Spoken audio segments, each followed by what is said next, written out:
Thank you very much, Tom. Can everybody hear me? Yeah? Okay, great. So good morning, everyone. Welcome to the U.S. Center. My name is Sarah Morif. I'm with the International Energy Agency. We're an intergovernmental organization working with countries around the world for secure and sustainable clean energy transitions. And I'm very, very honored to moderate the session here that's been organized by the Coalition for Disaster Resilient Infrastructure with USAID.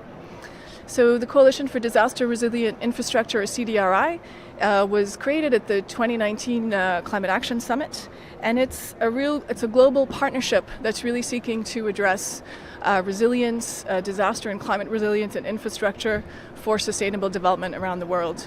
And in 2 short years, it's already grown to include 27 countries and 7 international organizations, and is doing work across the world. So today we're going to be talking about the very important issue of clean energy transitions and how those intersect with challenges of resilience. So we're here at COP26, a place where countries are working to reduce their greenhouse gas emissions, which involves really transitioning to new ways of producing and consuming energy. And we've seen a lot of announcements, we've seen a lot of commitments in that direction. But all of that is happening in the context of a world that's warming, with changing climate patterns, precipitation patterns, different heat waves, much more frequent weather events.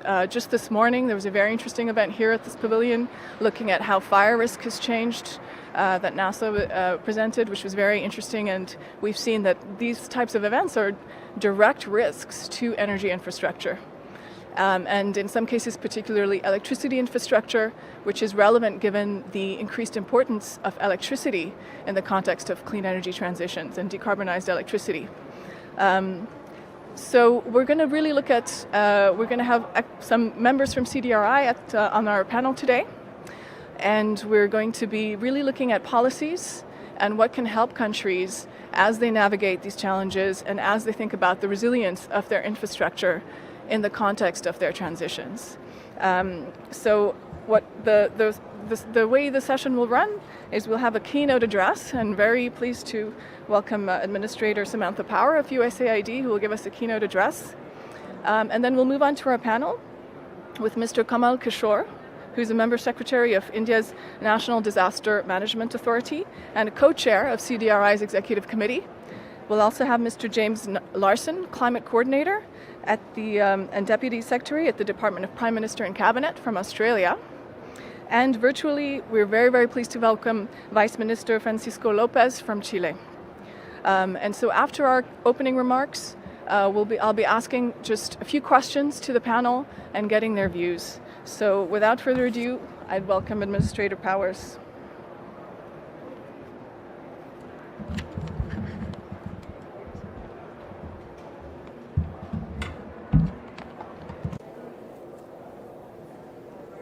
Good morning, everybody. Thank you so much for being here. Thank you, Sarah, for that introduction and for your leadership at IEA. My past life reveals itself. IEA, as it evolved this year from producing the outlook that everybody reads to the roadmap that everybody needs. It is your institution's analysis that has helped paint a vision of a net zero 2050 that we all need to take inspiration from. I also want to thank Minister Singh and the Government of India for hosting this event and for their leadership in convening the Coalition for Disaster Resilient Infrastructure. The U.S. is proud to be a founding member of this India-led coalition, and we will continue to be a champion of its efforts to raise private and public sector financing for infrastructure that can withstand climate shocks. President Biden has made both public and private sector investment in infrastructure a key part of his emergency plan for adaptation and resilience, PREPARE. But today we're speaking about a very particular kind of infrastructure, energy infrastructure, and the need to make sure it can stand up to the climate shocks that are increasingly upon us. When talking about energy resilient infrastructure, so much attention is focused on the future. But when describing just how necessary it is helpful actually to look to the past. In 1955, as the sun was setting on the British Empire, construction began on the Kariba Dam, a massive project in what was then northern Rhodesia. Nearly 2,000 feet wide, this dam would provide power to copper mines. And when it was designed, it was intended to be impervious to 1 in 10,000 year flooding. The designers, though, based their calculations on only 3 decades of river flow data. And that mistake became painfully apparent in 1957, when the site, still under construction, experienced a flood bigger than that 1 in 10,000 year flood. The waters quickly drowned the construction. Eventually they subsided, but the planners learned their lesson. Soon they expanded their plans, but in 1958, the very next rainy season, the waters rose even higher and the dam was hit by a flood twice as large as the previous one. The Kariba Dam was eventually completed, and it provides over 1,800 megawatts to both countries while holding the world's largest reservoir at bay. But today, a changing climate and low rainfall threatens to shut down the dam's power production, with water levels 12% of its typical capacity. Vexingly, flooding is still a threat too, as heavy rainfall could refill it and potentially cause it to collapse. Needless to say, we want all the things we build to stand up to climate change, all our buildings and bridges and roads and facilities. Yet the infrastructure that powers our lives is decidedly different. When our energy infrastructure functions, it has the ability to propel human productivity and lift people not just out of energy poverty, but out of extreme poverty. When absent, it chokes economic activity and limits pathways for people, especially women, to earn a living. Today, nearly half the population of sub-Saharan Africa still lacks electricity, a shocking fact when you consider 90% of the world's population has access to electricity. So we need new power generating infrastructure desperately, but we also need our energy generating infrastructure to be renewable so it doesn't emit greenhouse gases and contribute to further heating. Many wealthy countries, the US included, are currently trying to make carbon-dependent infrastructure more efficient.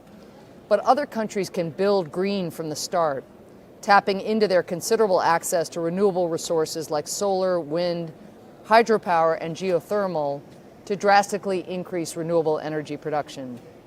In fact, according to Sarah's roadmap, if the world is to get to net zero emissions by 2050, then 2/3 of the total energy supply in 2050 must come from renewables. Electricity will also have to be the core of our energy system. Electric cars, electric trucks and transport, electric heaters and air pumps. We must become far more reliant on electricity, which means electricity must become far more dependable. That's why we need renewable energy infrastructure to be resilient to that changing climate. Today, energy disruptions due to natural disaster or poor maintenance cost low and middle income countries between $390 and $647 billion every single year.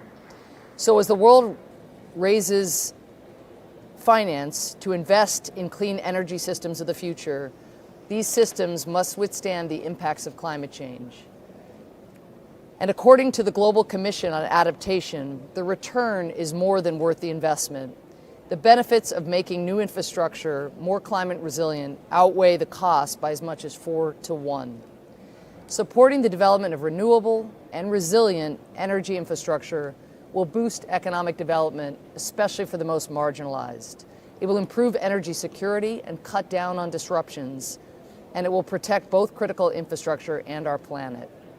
To help realize this vision of resilience, Usaid has embarked on a $9 million partnership with Miyamoto International, a world leader in developing disaster and climate resilient infrastructure around the world, to support CDRI across its 3 objectives.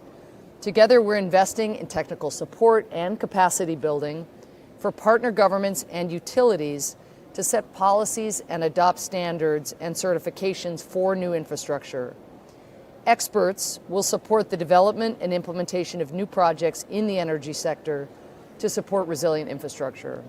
We're also supporting research efforts and helping build a global store of knowledge, documenting and learning from infrastructure failures as well as innovative approaches. And third, we're strengthening public and private sector engagement to turn climate resilient infrastructure from a niche focus to a booming civil engineering sector in countries all around the world. That transformation really is key. These efforts will help the coalition deliver sustainable green development outcomes for its member nations, a growing number of member nations. It will increase knowledge transfer, develop global and regional standards for resilient infrastructure, and ultimately save lives and livelihoods. As we design the dams and the batteries of tomorrow, the solar farms and wind fields and geothermal plants that will fuel us for generations, we can't afford to base our predictions on short-sighted data or optimistic outlooks. We have the climate and forecasting data that the Kariba Dam's original planners lacked. We have technologies that can strengthen our infrastructure in the face of fiercer shocks. And we have decades of experience as we witness resilience, successes, and our failures. Together we can build a future of renewable, resilient power that keeps carbon out of our skies while keeping our lights on. That's the future that the Coalition for Disaster Resilient Infrastructure is working to deliver, and the United States is committing to realizing it. Thank you so much.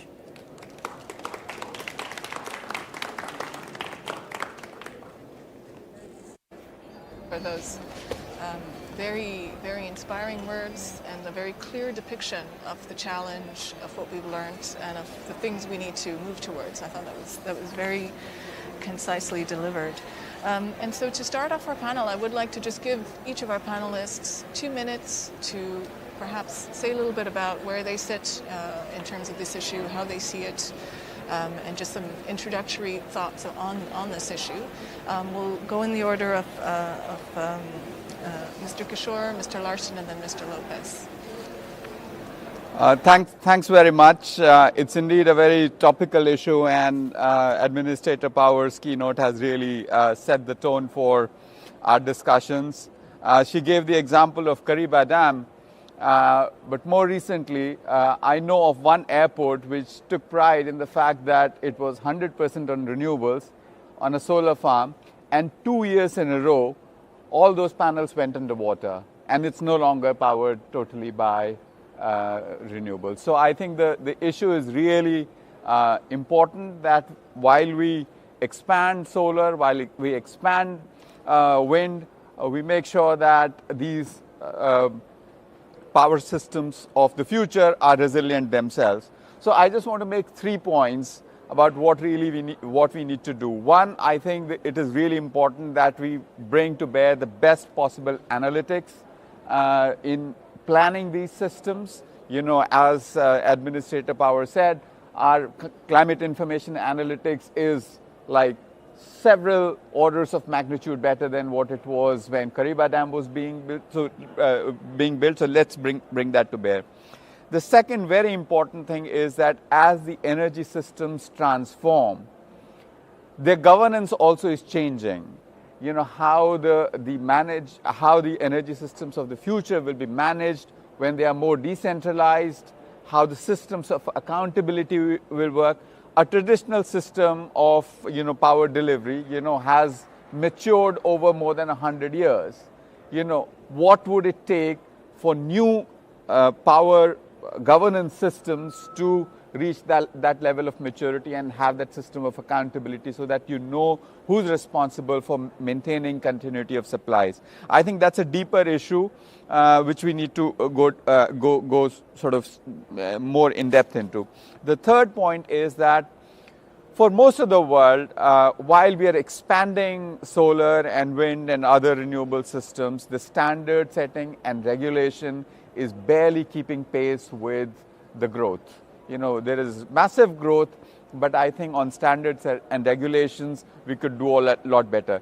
It's not just engineering standards, it's in terms of, what kind of panels, what kind of wind engineering, but also performance standards of the management system surrounding around it. Are the solar engineers, are the wind engineers as regulated as the traditional engineers who work in the power sector? So I think these are the three things: better risk analytics, look at what it means for risk governance in power sector of the future, and let's see how we can make sure that standards and regulations keep pace with the growth in this sector. Thank you.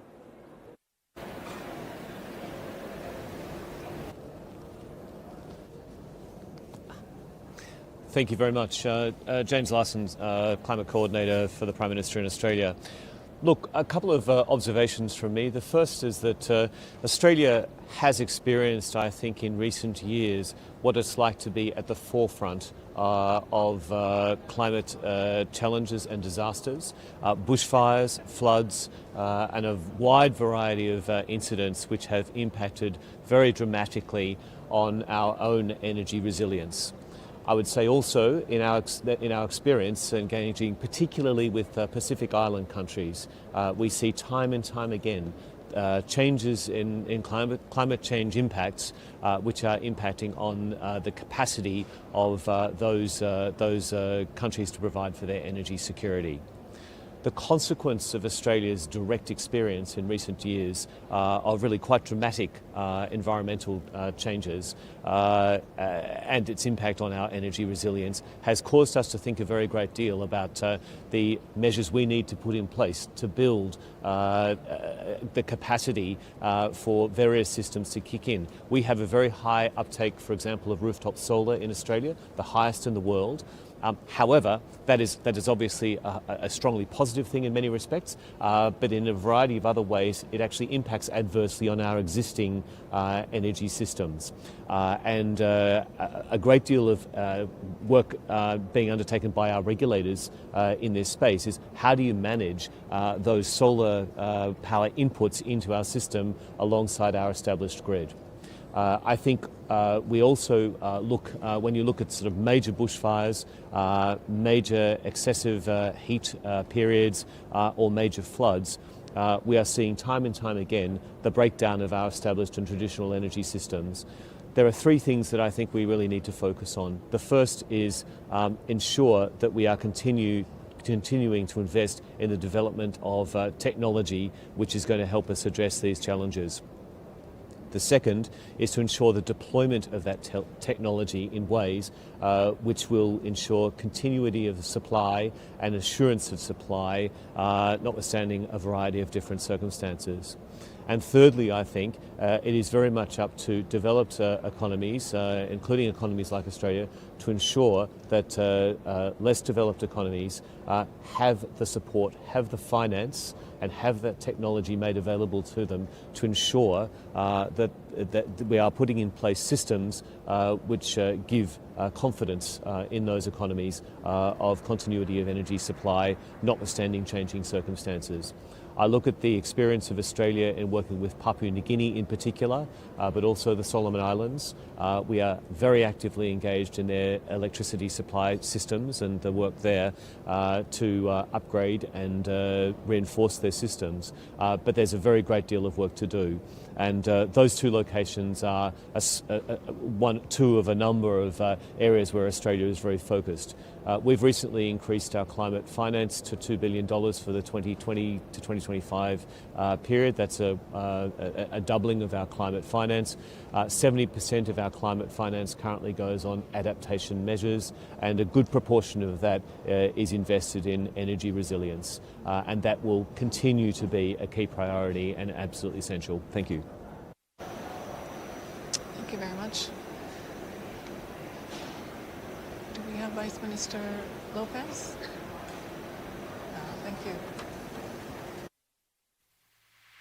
Disaster Resilience and Infrastructure, and the Usaid government for hosting this event today and allowing us to participate remotely. Chile is glad to be part of this session, sharing us our experience in energy transition and the incorporation of disaster and climate risk in these transitions.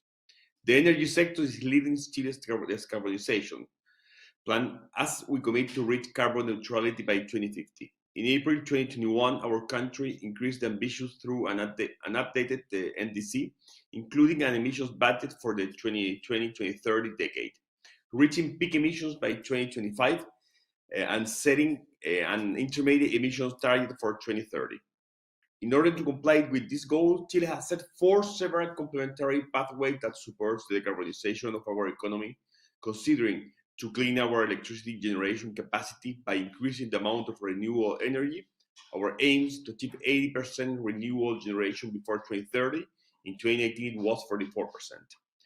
Second, the withdrawal of coal-fired power plants by 2040.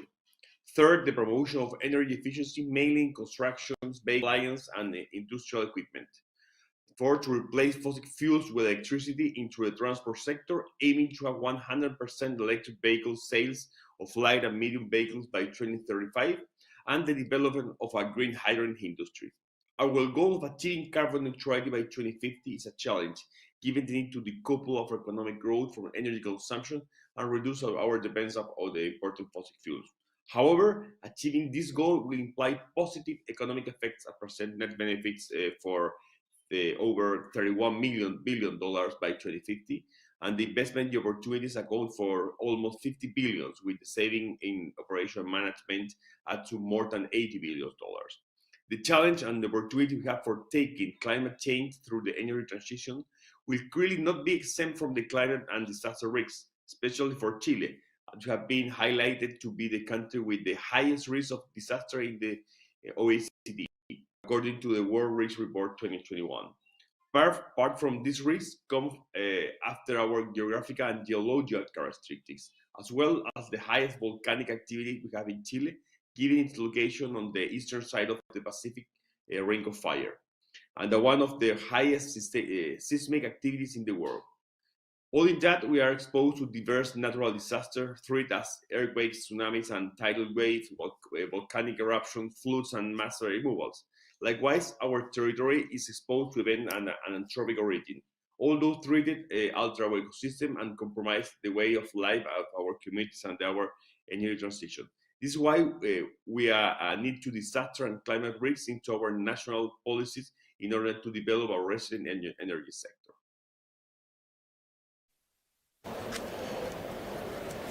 Thank you very much for those opening points. And to go to my first question to the panel, I mean, most of you did mention specific policy issues that you really had to think about measures that are needed for resilience.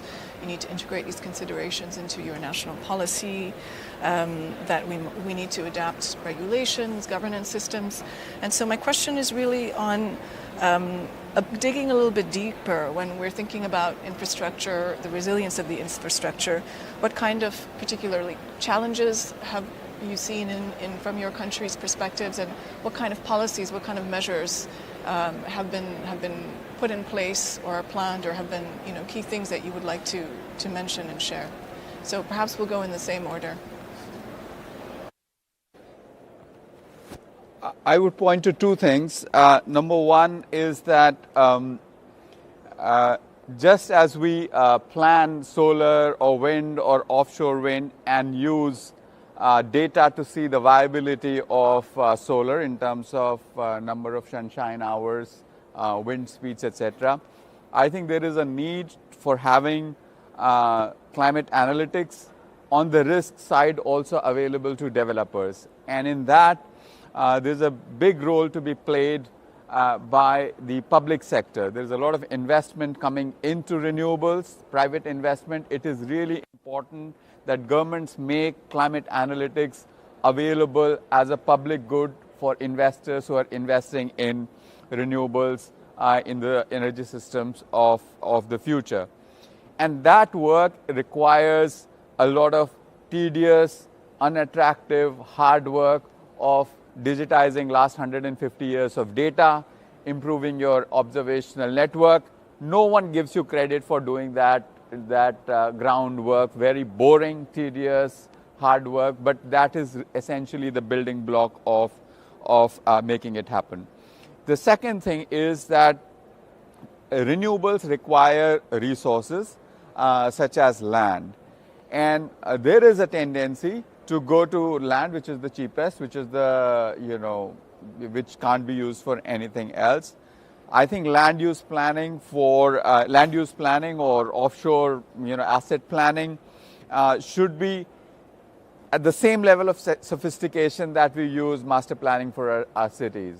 So do not relegate your solar farms to the worst possible sites and think that it will take care of itself. It requires planning over the long horizon. It's not just something which you do for the next 5 years while your solar farms are coming up. So I think these are the two things I would say, that making available climate analytics, doing the tedious work of putting together the building blocks as a public good, take the whole sort of resource planning, particularly land resource planning, seriously, and make it in a, we know about risk-informed land use planning for earthquakes, for floods. We have to do risk-informed land use planning for renewables as well.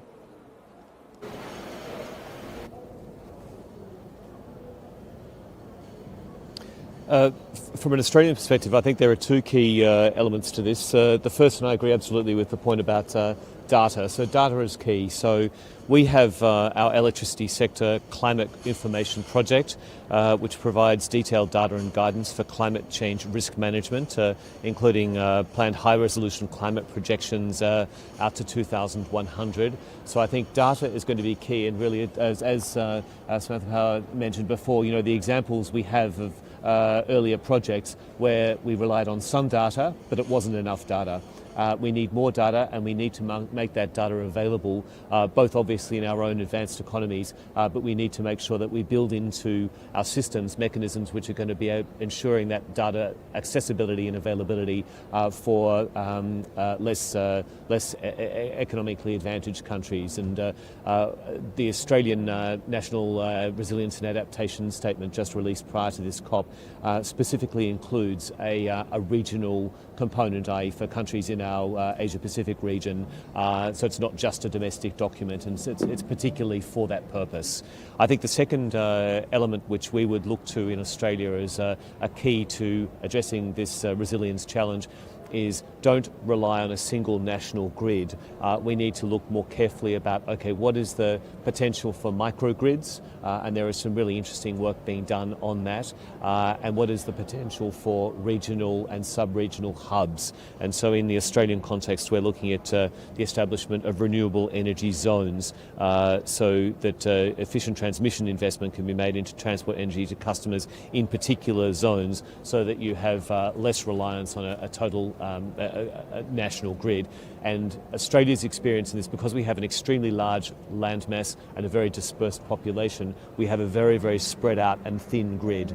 And so the critical key there is to make sure you have measures in place to provide backup and assurance and not complete reliance on that one single grid. I would say also there's a lot of work being done in Australia on how we deliver through the private sector and through private sector finance renewable energy to remote locations in our region. That is led by the Private Infrastructure Development Group. We're doing work in remote parts of the Philippines and obviously in parts of the South Pacific, where in some respects those very remote locations are not so dissimilar to remote locations in Australia. Thank you. In 2021, our government published the National Strategy Plan for 2020 and 2030, with national policy for risk reductions to work in increasing the resilience to natural disaster and reliability on the country's infrastructure, considering the effects of the climate change. The strategy plan constitutes a guideline to update in a matter of disaster risk management, DRM, for public and private stakeholders. The strategy considers the territorial particularities and diversity of the community through the execution of strategic action from a multi-sectoral point of view. Furthermore, it sets the goals and actions with deadlines for stakeholders that are required to be executed at disaster risk reduction within the framework of sustainable development to which Chile aspires. We are ensuring the safety and reliability of the new infrastructure, developing and implementing this national strategic plan, which incorporates the key finding of international recommendations as to the central framework to disaster risk reduction 2015 to 2030, integrated with the international agendas such as the Paris Agreement, the 2030 Agenda for Sustainable Development as the new urban agenda, Habitat 3, among others. In this way, we are considering the specific of our country. Our strategic plan 2020-2030 will contribute to a safer country through the reduction of vulnerabilities and the strengthening of the resilience to disaster.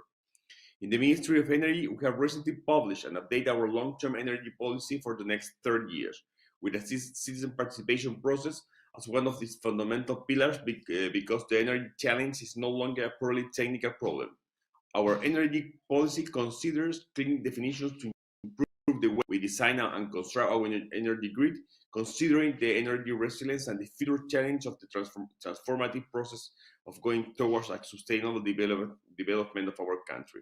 Regarding the challenge of developing countries to decrease disparities of the access to energy, we improve the performance standards with the focus on end customers. In 2017, the technical standard for service quality for distribution will set the pace of decreasing the support interruption rates, the SIDS, across all citizens, ensuring that the end of consumer have a quality service standard in accordance with our development. On the other hand, developed countries with a high level of resilience in current power infrastructure system are related to accelerating the transition to cleaner sources, achieving carbon neutrality as soon as possible, while sharing the experience with the developing countries. Therefore, institutions as APEC, World Bank, or CDRI, in which experience is shared, are and serve as knowledge transfer hubs. Thank you very much for those last points, which lead us a little bit to the next set of questions. I think it was really useful to have the data point really highlighted, because we really do see that in certain regions, especially say in sub-Saharan Africa, where planning is made extremely difficult because of a lack of historical data being transcribed, being able to use, and therefore not having these kinds of high resolution models that Mr. Larsen was talking about being available. And that makes a really big difference to planning.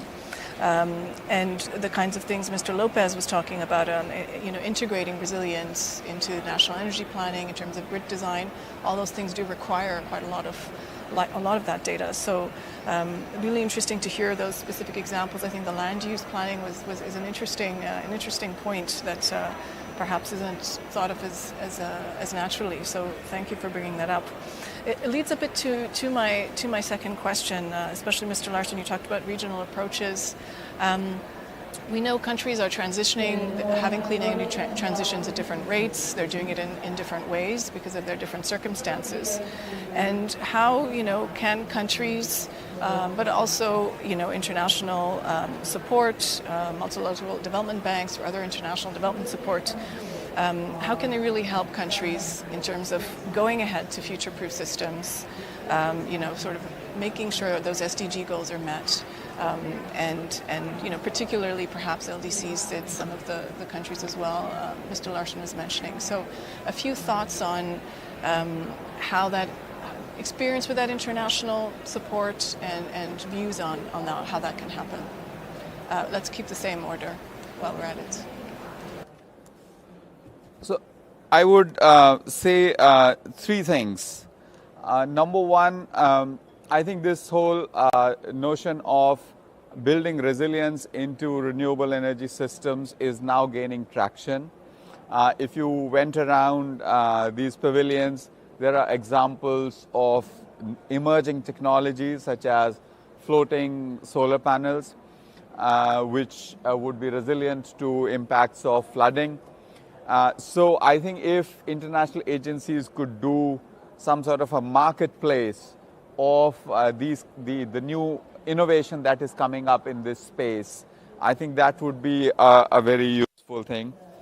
The second thing is we're talking a lot about risk finance in general, but what about risk finance creating risk pools for renewable energy systems? Can we, ensure or create a risk pool of all the solar panels or solar energy systems of a certain magnitude in India, for example? Is there something we can do for that? And a sort of corollary of that is we need to really have performance standards there. Say in coastal areas, can we say that our solar power systems will be such that if there's a disruption due to a cyclone or a hurricane, it will be restored in 3 days. So that's a measurable target of resilience, that this is the level of service we deliver in high hazard prone areas. And the third thing, which is a very important thing, and I don't know whether it's really something that fits with the international agencies, which is about people's participation. Infrastructure is not about big infrastructure companies. It is about people, and people's participation in resilience building activities is much more possible in renewable systems, which are more decentralized, closer to the people than the traditional power systems. But we have not begun to have that conversation yet. So I would ask for a people's movement in making sure, and it also means that you, while sort of advocating for renewable, you also highlight its vulnerabilities, and take people along in this movement of building resilience into the energy systems of the future. So I think there is a very real challenge that less developed and least developed countries, particularly with small populations, will get left behind in this space. And so I think we need to think really proactively about how we make sure we're taking those communities and those countries with us in this transition. Key, obviously, is going to be the availability of finance. We're working with the Commonwealth, Baroness Scotland, on how can we ramp up the work to support accessibility of finance to smaller, less developed countries in more broadly across the renewables and energy transition space. But energy resilience is obviously going to have to be key to that. I think also, if you look at the point that was just made about that being able to step in quickly and restore power systems. So we have we've just developed a humanitarian capability for the Pacific called Power On, which sets aside technical experts and technical expertise, which will have the capacity to fly in and restore power services within, or the objective anyway, restore power services after a crisis, most normally a cyclone, of course, within 48 hours. So I think we need to be thinking really creatively about what are the resources that we are going to put aside to make sure that they're very, very readily accessible to respond to crises. And of course, what is the technology that we're developing, and what is the deployment mechanism that we're putting in place, which is going to provide the greatest assurance in the first place by building the infrastructure. But that infrastructure is going to go down, and we need to be there, able rapidly to come in and fix it up as required.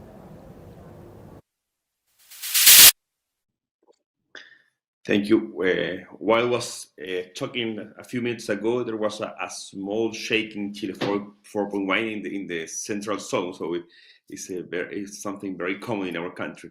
And to leave no behind, advanced countries may support the least developed country through participation to institutions such as the Coalition for Disaster Resilient Infrastructure, CDRI.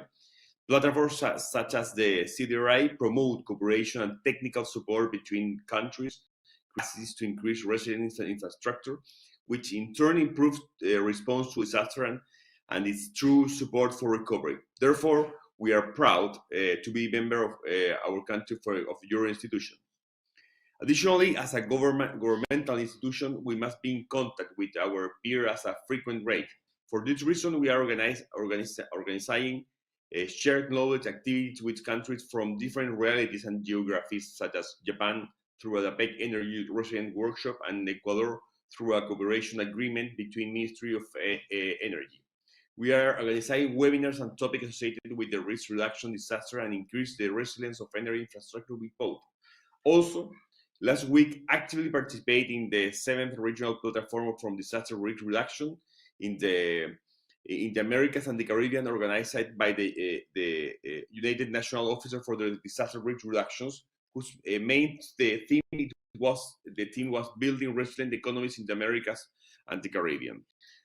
Those are some examples of the relevance in the shared knowledge activities where countries can participate thanks to the different international institutions.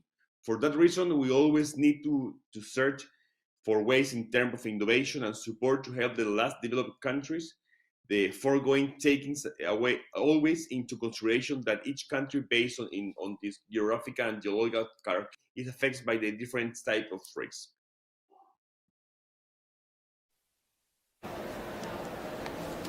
Thank you very much for those also very interesting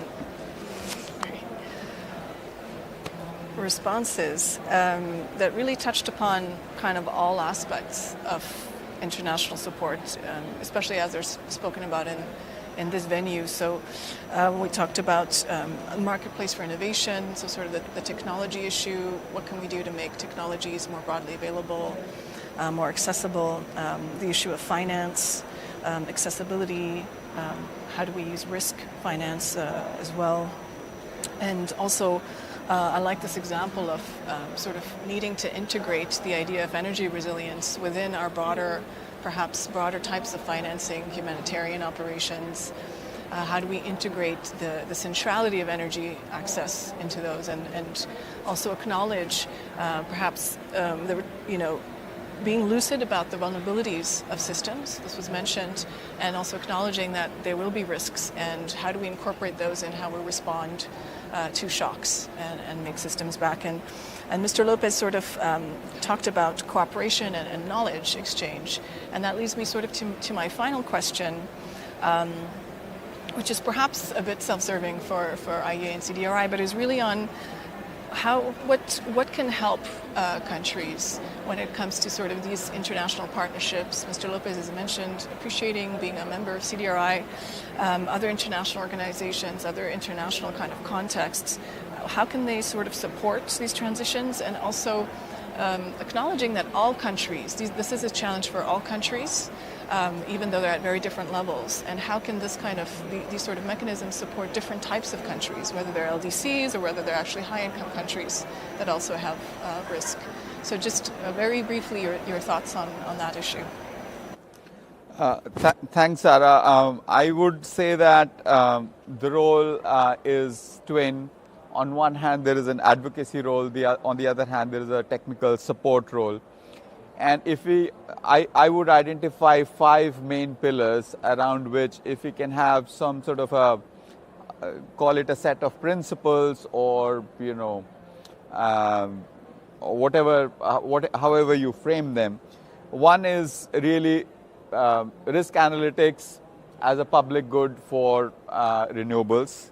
Number 2 is looking at energy risk governance for the future, and the whole risk finance thing gets into it, transparency issues, accountability issues. So that's the second pillar. The third would be standards and regulations keep pace with the growth of renewables. Fourth is a global marketplace for technology and innovation. And finally, how do we make it a people's movement? People's participation in resilience building. So along these 5, there are some way, whatever we say, of course there are things for CDRI and IEA to do, but primacy of these efforts will always be at the national and subnational levels.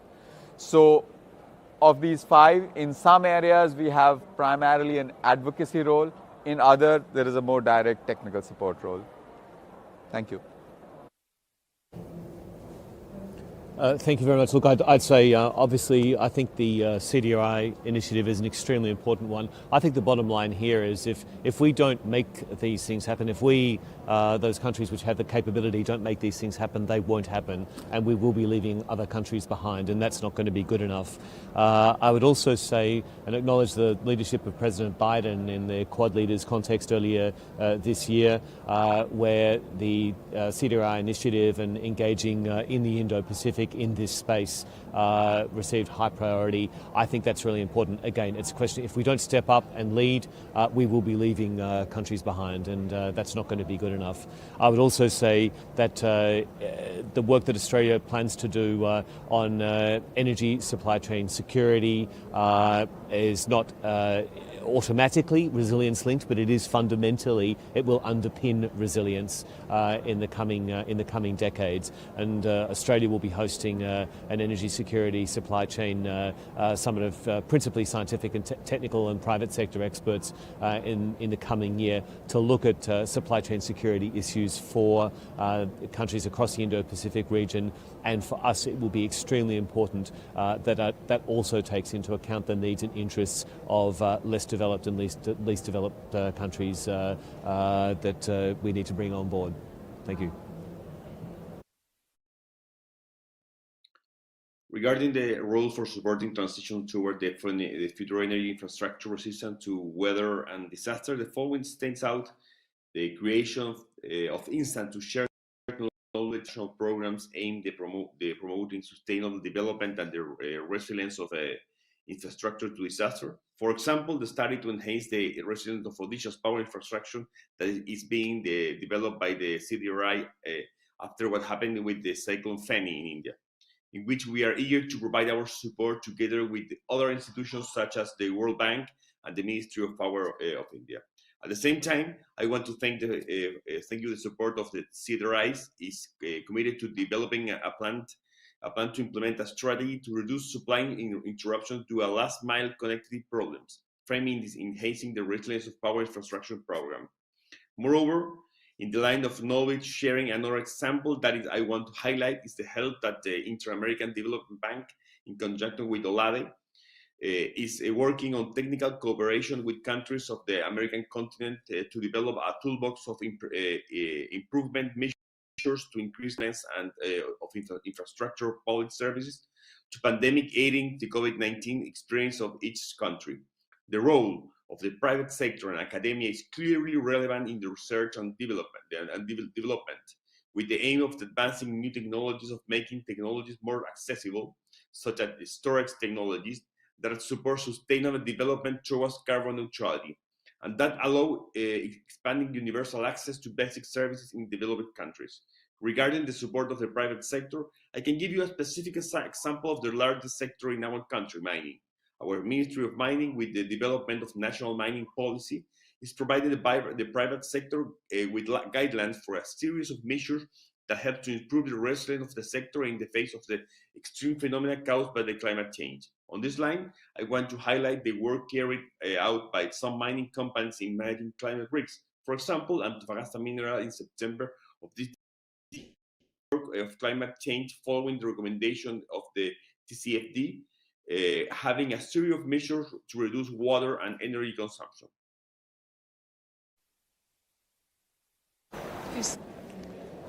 No, I know we're wrapping up, and as Minister Singh said, the action is really at the national and the subnational levels. So I've enjoyed hearing people who are active in building resilience nationally and their insights. But I did just want to share just a few reflections as we close here. I think much has been made rightly about the regulatory environment or the enabling environment. And this is where I feel that through CDRI, through Usaid, we have missions in 80 countries around the world, programs in 100 countries. And so much of what we do is offer that kind of technical assistance. Often it's in creating a more accessible investment climate, looking at domestic resource mobilization. But this needs to be central to our engagement in our missions, to be thinking through what are the regulations and standards that accompany bringing renewables online. I'm thinking specifically about the Power Africa initiative in sub-Saharan Africa, where there's so much energy poverty that we want to offset, bringing renewables online right from the start, leapfrogging these other technologies. But to do that without embedding sufficient attention to resilience would be a big mistake. So I really am looking forward to working with CDRI to think about, again, how we build in attention to, it's a merger really of mitigation and adaptation, sort of living in this space like no other. Second, much has been made, I think at this COP more than any of its predecessors, about the shortage of private sector financing going to adaptation. But I wonder, given that the market has moved so quickly on mitigation financing, and we hope that that's only going to exponentially continue, whether this, again, is something that can be I mean, I hope there are more exceptions than this one, but given that private sector finance is already flowing to renewables and to energy transition, whether private sector financing can't be embedded as, a design feature of the deployment of these technologies right from the very beginning, and where this is a kind of nose under the tent when it comes to mobilizing private sector financing, because they're already, moving so rapidly in terms of investments in these renewables, but whether this is something that we shouldn't really focus our private sector engagements on. And then our Chilean friend just mentioned one of the IDBs, but it does seem that if anybody is going to have a role to play in embedding both on the standards side and on the financing side, that the international development banks are a key part of this.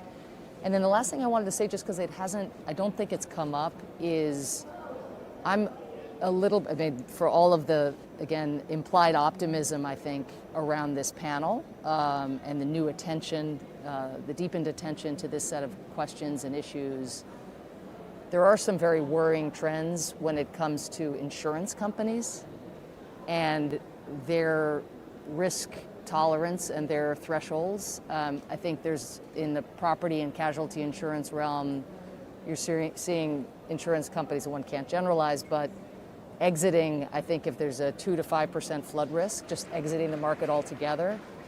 And so that's a broader question about insurance period in the adaptation space. But it would seem, again, here that since these transitions are often these technologies are just being brought online, this question of what the public sector relationship is to the insurance sector. I think in Australia, actually, there's been some interesting innovation of creating kind of a pooled fund to try to change the cost-benefit calculus for insurance companies. But I think that dimension of this also in the energy sector specifically, we really have to think through. Thank you, Sarah. Thank you. Since we only have 5 minutes left, I think I'll just invite people to sort of say some last points, but just to reflect on that last round of interventions. Really interesting to hear about these different roles. There's knowledge sharing, but Mr. Kishore also mentioned this idea of advocacy, and I've been hearing in some other events on these issues, people in local governments saying, it's also something in the energy space that people are not really aware of these issues, and there's still a lot of work to do to bring this to the attention, to make this a key issue. And that might not be generalized in all jurisdictions and all countries. So there's an advocacy role, there's a partnership role. I think the idea Mr. Larsen raised of the leadership role and sort of, people who can act really need to act, and some people acting really has a spillover effect on how that moves forward.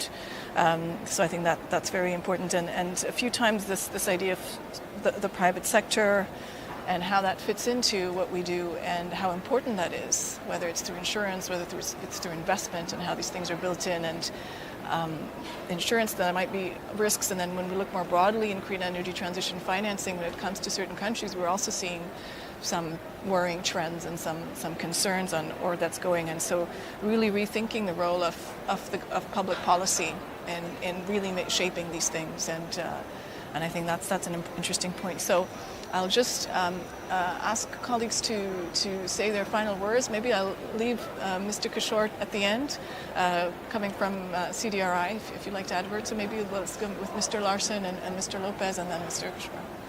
Oh, very quickly, I would say I think how we manage risk is the key, and I absolutely agree with that insurance point. I think that's really important, and it's far from resolved. And we are looking at, just in the Australian context, a very wealthy and advanced economy. I think we are looking at mass disruption to a whole lot of markets over the next 50 years unless we can get that insurance balance right. And that's very much the reference to the work you alluded to on the Australian side, and it's clear we need to do that. Otherwise, whole parts of our region will not be able to be the subject of investment. So I think there's the insurance risk issue, and I think also there's the finance risk issue, and it will increasingly be the case, especially for least developed and most exposed nations. It will become very hard to get finance to do the sort of things we're talking about today unless we have a really concerted effort to do so. Thank you. Just to highlight a very brief idea, the role that collaboration has in terms to have in terms of adaptation and resilience is clear. The collaboration between the public sector, private sector, and academic, and also highlight the role of the public sector to, as you mentioned, Sarah, is to promote and to design public policies in order to be prepared with a focus for the next 40 or 50 years, not only in a short-term policies. It's important that, especially in this kind of area and in the energy sector, we must put the view in 2050 and in 2070 in order to hide long-term policies and to promote the change coming from the private sector, but also from the public sector. Thanks for this space and have the possibility of share this kind of discussion of the adaptation and resilience. Thank you very much, Sarah. It's been a brilliant panel. I will just say that every year CDRI organizes an international conference on disaster resilient infrastructure. The fourth one will be in 2022, first half. And it's clear to me that we need to enlarge this conversation, and perhaps this theme could be one of the central themes of the next international conference this year. So that's something, so this dialogue has to be carried forward. And more than dialogue, we actually have to get down to actually getting things done on the ground as well. Thank you very much. Well, I will just close by saying thank you, everyone. And thank you to our audience.